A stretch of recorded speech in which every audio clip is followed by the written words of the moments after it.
My family ignored me for 28 years and paid everything for my younger sister. But when they charged $50,000 on my card for her luxury Monaco trip without inviting me, I canceled everything and exposed their truth on social media. Her fiancé left her, and they never saw coming what I did next. I'm 28 years old, work in corporate consulting, and I make more in a month than my parents made in half a year when I was a kid. But until recently, they still treated me like I was the family's housemaid. The thing is, I need to tell this story because what happened a few months ago basically destroyed my relationship with my parents and my sister forever, and honestly, it was the best decision I've ever made. I guess I should start from the beginning, when everything started going to shit, which was basically the day my sister Madison was born. I was 5 years old when Madison came into the world, and I swear it's like that day my parents decided they didn't need a first daughter anymore. I'm not exaggerating. Like, literally overnight, I went from being their little Claire to being, I don't know, like Madison's unpaid babysitter. Everything revolved around her. Everything was Madison this, Madison that. Look what Madison did. Isn't it incredible? And there I was, trying to get even a crumb of attention. I remember once, I was like 7 years old. I won first place in my school's science fair. Came home all excited with my trophy, and my mom barely looked up from Madison to say something like, "That's nice, honey," and kept playing with her. My dad wasn't even home. He'd gone to buy something Madison needed. That was basically my entire childhood. The thing is, as we grew up, the favoritism got worse. Much worse. Madison started gymnastics when she was like 6 years old, and suddenly that became my house's religion. Every weekend was gymnastics competitions. Every day after school was training. All the money coming into the house went to expensive leotards, private lessons, gymnastics, summer camps. And me, what? Well, nothing.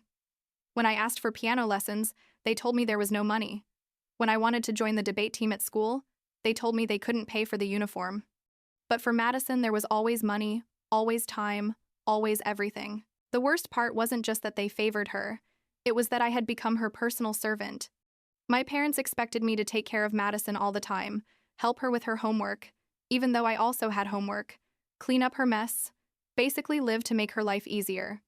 And if I complained, if I said something like, "Hey, I also have things to do," my mom would give me that disappointed look and tell me I was being selfish, that Madison was my little sister and older sisters had responsibilities. Responsibilities? Can you believe it? Like I had signed a contract to be her employee when I was 5 years old. There was one particular moment that still makes my blood boil when I think about it. I was in 8th grade, and my class was going on a field trip to Washington, D.C. Like the trip of the year. Everyone was going, we'd been planning it for months.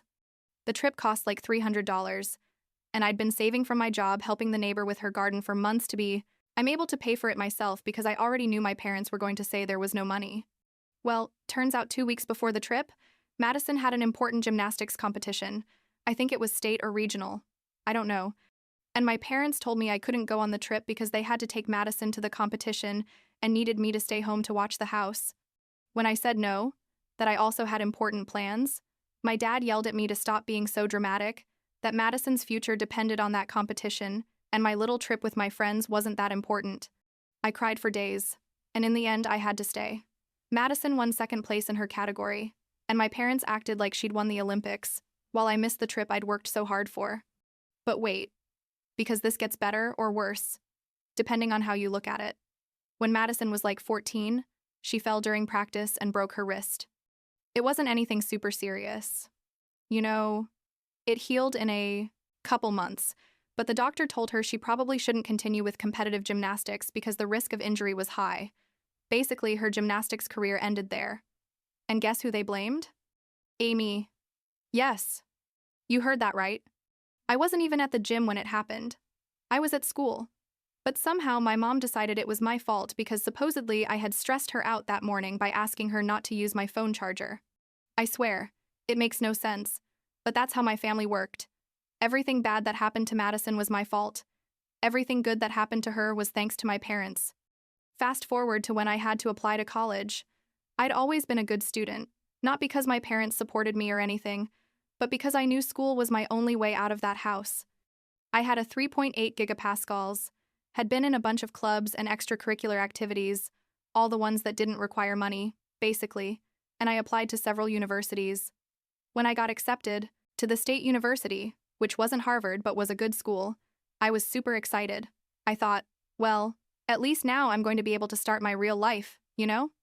I sat down with my parents to talk about how we were going to handle college costs. I'd already applied to every scholarship possible, had gotten financial aid, but there was still like $10,000 a year left to cover everything. And my mom looks at me and says, just casually, well, you're going to have to get a job. I'm like, Mom, I'm going to be studying full-time. I can't work enough hours to pay $10,000 a year. And she shrugs and says, then work at the mall or something. I don't know what to tell you, Claire. We don't have that money. But the thing is, they did have money, because literally a month later I found out they'd bought a new car for Madison, a 2015 Volkswagen Jetta, because according to them, she needed reliable transportation. I was devastated, completely broken. I thought I was going to have to forget about college, get a full-time job, and basically throw my life in the trash. But then something incredible happened. My best friend Ava, the only person in my life who was always there for me, told her parents about my situation. Ava's parents, Robert and Jennifer, had a small but successful bakery in town, and they'd always been super kind to me. One day, Jennifer calls me and says, Claire, come to the bakery. I need to talk to you. I went thinking maybe they were going to offer me more work hours or something. He already worked there on weekends. But when I arrived, Robert and Jennifer were sitting at one of the tables with a bunch of papers. Jennifer grabs my hands and tells me, we want to pay for your college. I swear I thought I was dreaming. I told them I couldn't accept that it was too much. But Robert interrupts me and says, we see it as an investment. You'll work for us part-time while you study, manage our catering and events. And when you graduate, you'll pay us back, no interest. We believe in you, Claire. I cried like a baby right there in the middle of the bakery. They were practically strangers compared to my blood family, but they were giving me a chance my own parents denied me. When I told my parents I'd found a way to pay for college, I expected them to at least be happy for me, you know? But no, my dad just grunted something like, well, one less problem for us, and my mom asked me if I was still going to help with Madison during vacations. They didn't even ask how I'd managed it. They didn't care. The next 4 years were the best of my life. Up to that point, I did incredibly well in college, graduated with honors in business administration, and the work with Robert and Jennifer's bakery taught me more about business than any class. I expanded their catering service, created a social media presence for them, basically tripled their event income, and every extra penny I earned after my expenses, I saved to pay, tote them back. By the time I graduated, I'd already returned all the money they'd invested in me, with a little more because I felt like I owed them my life. During those 4 years, my family basically acted like I didn't exist unless they needed something. Madison was in college too, but of course, my parents were paying for everything for her. I later found out they'd been saving for her education since she was born. They literally had a savings fund for her while telling me they didn't have money for my college. When I found that out, I think something inside me broke permanently. It wasn't just favoritism anymore, it was intentional cruelty. But anyway, I graduated, and turns out being the person who tripled a local bakery's income gets attention. A businessman who'd used our catering service for a corporate event, Mr. Mitchell, was so impressed he offered me a job at his consulting firm. The salary was ridiculously good, like 6 figures good, and I accepted immediately. At 22, I had a job most people don't get until they're 30, had my own apartment in the city, and was finally living the life I always wanted. And you know when I heard from my parents again? Like 3 months after starting my job. My mom calls me, and I thought, well, maybe she finally wants to congratulate me or something. But no, she tells me, Claire, your dad and I are having some money problems. Could you help us out a little? I asked her what happened, and basically they'd spent so much money on Madison over the years that now that she was in college studying, I don't know what, some liberal arts thing that basically had no job prospects, they were tight financially, and me, like the idiot I was at that moment, I felt guilty. Yeah, guilty. Can you believe it? After everything they did to me, I still felt like I had to help them because they were my family. So, I told them yes. But I wasn't going to give them money directly because I knew they were going to waste it. Instead, I set up a credit card under my name with a $1,500 monthly limit and told them that was for essential expenses: food, gas, utilities. I made it very clear that I was going to review every charge, and if I saw anything out of place, I'd cut off their access immediately. At first, they agreed, probably because they had no other choice. For the next 2 years, things were relatively quiet. I kept building my career, got promotions, became one of the youngest consultants in the firm to reach senior level. My life was good, really good. I had friends, had a beautiful apartment, had financial stability, had everything I never had growing up. My parents occasionally called me to ask me to increase the card limit, but I always said no. Madison also contacted me from time to time, but only when she wanted something, never to ask how I was or to have a real conversation. Then, like 8 months ago, Madison calls me all excited, saying she'd gotten engaged. Her fiancé was named Jordan, came from a wealthy family, worked in finance or something, and apparently they were planning a big wedding. She invited me to the wedding, which was surprising because she almost never invited me to anything. But what surprised me most was that she asked me to be her maid of honor. I asked her why, and she said, "Because you're my sister." Obviously, as if she suddenly cared after years of treating me like trash. But anyway, I accepted. I guess part of me still had hope that maybe we could fix our relationship. The next few months were chaos with wedding planning. Madison messaged me all the time with ideas, plans, lists of things she needed me to do. I was busy with work but tried to help where I could. My parents were also super involved, of course planning their perfect princess's wedding. I reviewed the card charges every month and saw things related to the wedding, but nothing too crazy. Maybe $200 or $300 a month on decorations or meetings with the wedding planner, things that technically weren't necessities, but I let slide because, well, it was my sister's wedding. Then we get to 4 months ago. I'm at work, super busy with an important project, and I get an alert from my bank. The credit card limit I'd set up for my parents had been exceeded. I think, well, maybe there was an error, or they bought something expensive for an emergency and they're going to explain. I check the account and see a charge of almost $4,000 from a travel agency. $4,000. I call my mom immediately and ask her what the hell that charge is, and she gets all nervous and tells me, "Oh, Claire, it's just that we were planning something special for Madison and we went over the limit, but we're going to pay you back, don't worry." I tell her what are they planning that costs $4,000, and after a lot of insisting, she confesses. Turns out they were planning a family trip to Monaco, yes, Monaco, to celebrate Madison's engagement. My parents were going, Madison, Jordan, and Jordan's parents. A 2-week trip to one of the most expensive places in the world. And I, obviously, wasn't invited. When I ask why they didn't tell me anything, my mom tells me, "Well, it's a trip for immediate family and the in-laws, and we thought you'd be too busy with work to be able to go." I felt like I'd been punched in the stomach. Not only were they using my money to finance a luxury trip I wasn't invited to, but they were lying to me about the card charges. I told my mom that was completely unacceptable, to cancel the charge immediately or I was going to cancel the card. She tells me they'd already paid deposits, they couldn't cancel. Please don't ruin this for Madison. And me, being the idiot I was, I agreed. I told them this was the last time something like this happened, that after this we were going to have a serious conversation about boundaries and respect. And the next 2 months, I kept seeing charges related to the trip. Flights, hotels, restaurant reservations, excursions, all charged to my card. Every time I called to complain, my parents told me they were going to pay me back. They just needed a little more time. By the time they finished making all the reservations, they'd spent over $50,000. $50,000 of my money on a trip I wasn't invited to. I was furious, but I was also tired. So tired of fighting with them that I just wanted the trip to happen so I could cut all contact with them forever. A week before the trip, Madison texts me asking to meet for coffee. I accept because I want to talk to her about the whole trip mess and how I was feeling. We meet at a coffee shop near where she lived, and as soon as I sit down, she starts showing me pictures of all the places they're going to visit in Monaco, all the expensive restaurants where they have reservations, the private yacht Jordan had rented for a day, and she says it with so much excitement, like I should be happy. For her.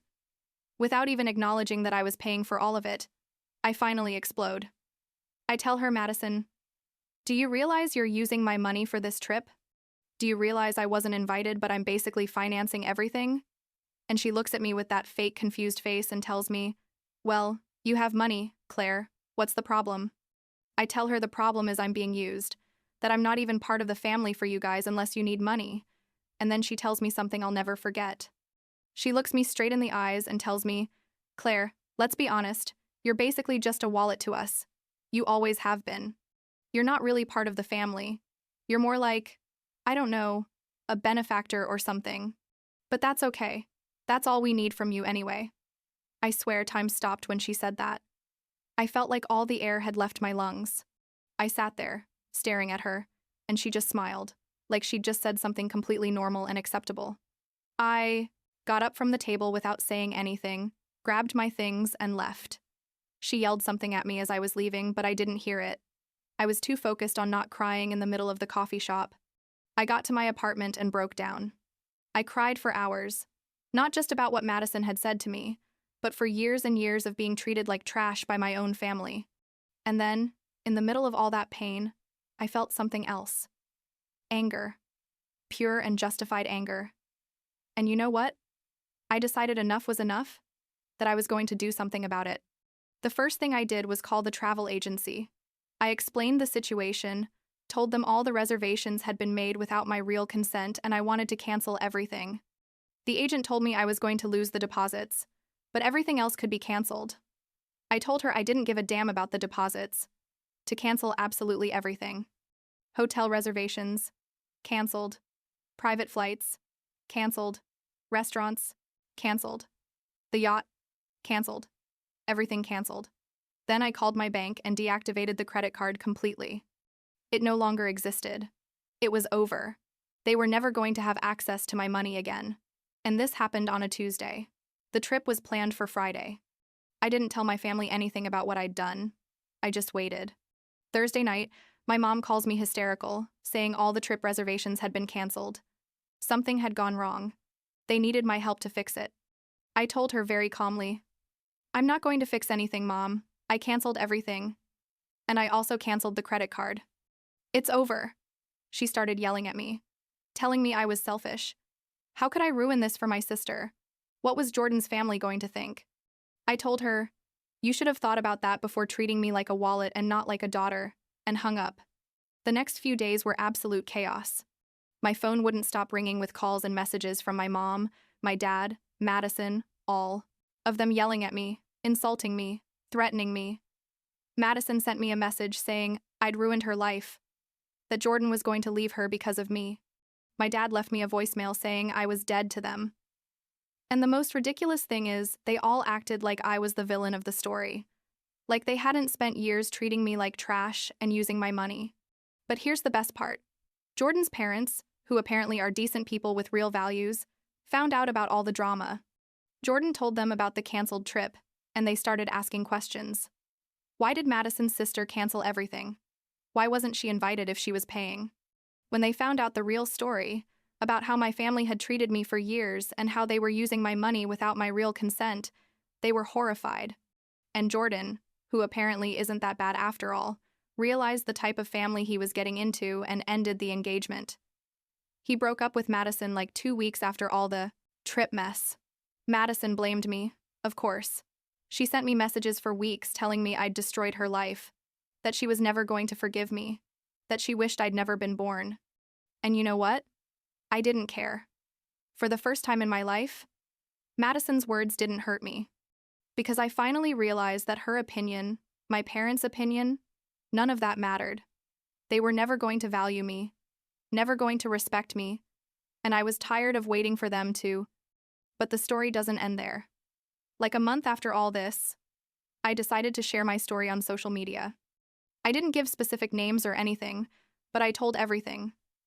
The favoritism since I was a kid, how they treated me during my adolescence, how they denied me help for college while paying for everything for my sister, and finally the whole Monaco trip situation. I included screenshots of Madison's messages telling me I was just a wallet to them, and bank statements showing the $50,000 in charges for a trip I wasn't invited to. The post went viral. Completely viral. Millions of people saw it, shared it, commented. Most people supported me, saying I'd done the right thing, that my family was toxic and abusive.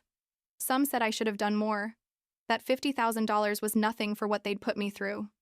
There were some negative comments saying I should forgive my family because family is family, but those were the minority. My family found out about the post.